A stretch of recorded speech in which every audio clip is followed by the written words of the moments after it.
In this video, I'll nuzlocke the most underrated Pokemon game of all time, Pokémon Colosseum. In this game, all battles are double battles, and our starters are Umbreon and Espeon. There are no wild encounters as you can only snag Shadow Pokémon from trainers. This made nuzlocking pretty difficult since you can only get one encounter per area. I can use items in battles as this is not a hardcore Nuzlocke. If you guys are new, make sure to hit and like the subscribe buttons if you want to see more videos like these. And here we go. Our first Pokemon we've caught is a Shadow Bayleaf. Let's talk about the evil team about this game. The team is called Team Cypher and they have 4 admins. We have to defeat their grunts first, obviously, and we can get some Pokeballs, and with Pokeballs you can snag essentially Shadow Pokemon from the grunts. So our first Pokemon we get is a Shadow Bayleaf from this random grunt. We arrived at this city where it's just been occupied by Team Cypher grunts. We can grab some Shadow Pokemon. Firstly, we got a Shadow Slugma, and after that we also got a Shadow Remoraid. But then we faced the first admin, Mirror B, the flamboyant looking one. He sends out 2 Ludicolo. At this current moment I can only depend on Espeon and Umbreon since all of my other Pokemon are still Shadow Pokemon, they're not evolved. Bayleaf is pretty tanky, so I can use them too. With Espeon and Bayleaf, I was able to take down his first Ludicolo, but obviously he has more Ludicolos. This second Ludicolo has Leech Seed, so it's a bit tricky working around that, but I've defeated the second Ludicolo with Umbreon. The last Pokemon he sends out is a Shadow Sudowoodo. I was able to take his last Pokemon with Bayleaf and Espeon. Now let me tell you something, there are 4 admins and we have to face them twice, so it's gonna be more difficult later in this video, but we have defeated Mirror B without much trouble. We've got also a little present from King. He gave us this Plusle, and this Plusle is gonna come in clutch later on this video, just trust me. We arrived at Agate village, but there were a lot of grunts actually standing in our way, so we defeated each one of them.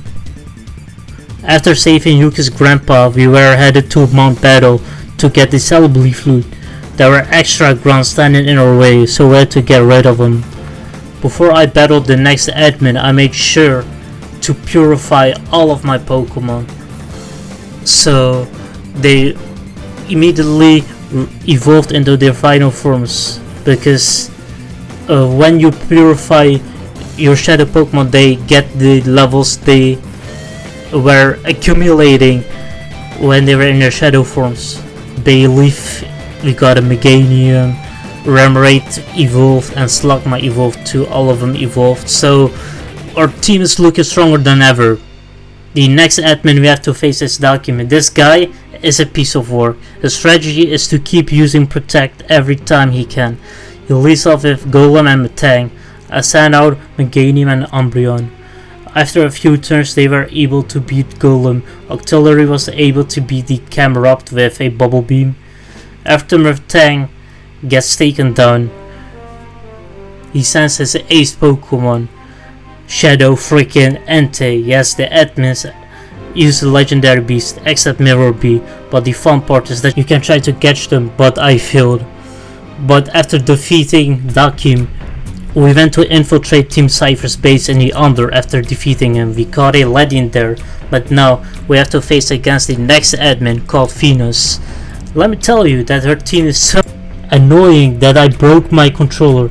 Almost broke my controller actually, fortunately. She loves using status moves, but after taking down the Bayonet, she sends out a Faunplume. After taking down the Faunplume, she sends out her ace, the Shadow Suicune. Meganium takes down the Steelix, and unfortunately Suicune created a Shadow Rush, ultimately killing itself with the recoil damage. We went to the Cypher lab and caught a Vibrava. Next up is Admin Ein, the creator of the Shadow Pokémon. He sends out Golbat and Lantern.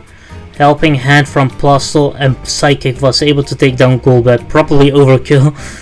I used the same strategy for the next few turns, because it just worked. Plusle avoided a Hydro Pump in the meantime. Espeon also knocked down the Lantern after a few turns. Espeon also knocks out the Altaria after a few turns, and now he sends a Shadow Raikou, his ace obviously. Plusle still hangs on after hitting itself. Raikou attacks Plusle hanging on 12 HP. 12 HP. Plusle is the GOAT. Plusle was nearly able to KO the Huntail, but on the next turn Plusle used Quick Attack and it took care of Huntail. Raikou used Shadow Rush on Plusle and then hang on 2 HP. What the champ is a champ? Can we get W's in the chat for Plusle? I didn't want to endanger its life any longer, so I switched it out. After a few turns we successfully captured Shadow Raikou. After purifying Raikou, it was time for the final challenge, the Real Game Tower. All of the admins and the boss are located in there, so it's definitely difficult. First up is Mirror B with his Ludicolo, and I send out Raikou and Meganium. If y'all have enjoyed this video so far, please make sure to subscribe if you haven't subbed already. I'd really appreciate it. Let's get right back to it. While switching out a little bit and forth, we were able to take down his first Ludicolo after a little bit. Umbreon took out the second Ludicolo, and he was also able to take down the Golduck. Octillery took down the Sudowoodo, and Old Umbreon finished loaded off, ultimately defeating Mirror B. Next up is Dalkim, and he sends out Whiscash and Claydol. He loves to use abilities like Levitate, so his other Pokemon can freely use Earthquake. That's the strategy. Meganium took down both of them after turns with the help of Octillery, of course. And after that he sent out Flygon and Fortress. Fortress is a very tanky Pokemon, and Flygon has Levitate, so he can use the Levitate Earthquake strategy. Meganium was able to take his Flygon down after exchanging a few hits back and forth. He sends out his Shadow Entei. Fortress uses Earthquake, almost killing the Entei. I ignored the Fortress and it used a double edge, critting and ultimately fainting my Octillery. Rest in peace, it's our first death, unfortunately. I was able to beat the Entei and the Fortress, but it took a while. Rest in peace to Octillery. Look who we have here, Venus. She still uses the same old strategy, so this is going to be rather annoying. I'm not sure why, but she only seems to focus on Meganium.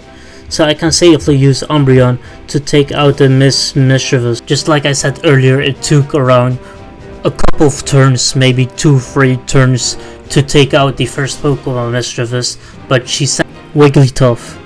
Wigglytuff is on the field and wants to hunt me for days.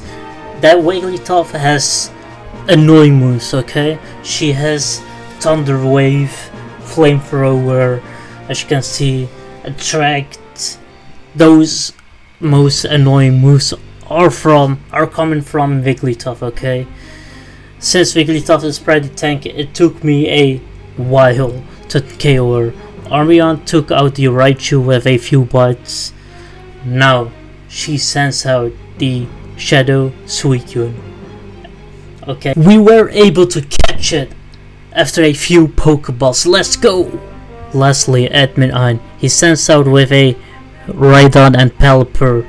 I can't immediately use an electric move on Pelipper because Rhydon has the ability Lightning Rod, so I knocked out Rhydon first. Espeon nearly got killed by Pelipper's crit surf, but the sun saved us another day. Meganium KO'd the Manectric and he sends out a Crobat. What a pity, because Espeon just takes it out with one Psychic. But then the Starmie comes in and gravely injured the Raikou, hanging on 20 HP. Raikou KO'd the Starmie and Umbreon flinched the Pelipper, and Raikou was able to KO the Pelipper the following turn. Team Snag and Boss Gonzap is next. I didn't even know this guy even existed, and obviously didn't know I had to fight him, so I came in unprepared. He sends out Shiftry and Hariyama, and I send out Umbreon and Meganium. The Earthquake from the Hariyama knocks out its teammate, and here comes Groudon. Groudon uses Slush Bomb on my Meganium. He survived on 3 HP, but we got poisoned, so we lost Meganium. With Revenge killed the Groudon. Pinsir comes out, and after a few serves from Suicune, it gets taken down. Lastly, he sends Skarmory gets taken down by Raikou, and Suicune takes down Hariyama. We have to defeat a few grounds before facing the boss. Alright, we have to defeat the boss Nazgûl. He sends out Dusclops and Gardevoir. I send out Umbreon and Raikou. Umbreon can definitely help out here. I need to distract the Gardevoir in order to safely defeat the Dusclops. Nazgûl uses a X special to boost Gardevoir's special attack. Next up is Blaziken, and got absolutely demolished by Espeon's Psychic. Umbreon is able to take down the paralyzed Gardevoir after a few bites. Nazgûl sends out Xatu and Valor. Raikou takes down the Valorate, and he sends out his ace, Shadow Metagross. Umbreon takes down the Xatu, and now I wanted to catch the Metagross, but unfortunately I got too. Seems like the actual boss of Team Cypher is this old guy called Evis, so he's the final boss. He sends out Slowking and Salamis. I send out Raikou and Umbreon. I use Spark on Slowking, but it didn't do as much damage. It doesn't help that Evis used an X attack on a Salamis, boosting its attack stat. I used Aura Beam on Salamis, almost killing it. It used Double Edge and it fainted from the recoil. Now he sends out Scizor. I nearly knocked out the Slowking, but he used a freaking full restore. That allows Scizor to go for his Swords Dance. We are actually doomed. I have to let Umbreon go to get a clean switch, and rest in peace to the goat. And Suicune got taken down by Slowking too. Rest in peace. Raikou takes down the Slowking, but Scizor uses a Baton Pass. What that does is that the Pokemon which switches in has the +2 attack boost from Scizor. And there it is, Shadow Tyranitar with that big old 2 attack boost. I'm finished. I use Rain Dance to get rid of the Sandstorm. But Machamp has Earthquake. It takes down Raikou too. Espeon's Psychic takes down Machamp. Lycan uses Earthquake and takes down Tyranitar. His last Pokemon are Slaking and Scizor. Both of the Pokemon go for Espeon, so rest in peace to another goat. My last Pokemon are Flygon and Magcargo. After taking down Scizor with an Earthquake, we just need to take down Slaking. After a few turns, we were able to KO Slaking and ultimately defeat Evis, but it took 4 of our Pokemon. But we have to beat Pokemon Colosseum on our first attempt in a Nuzlocke. We have done very well in my eyes. What do you guys think? Let me know in the comments what you think about this video. SeisMan out.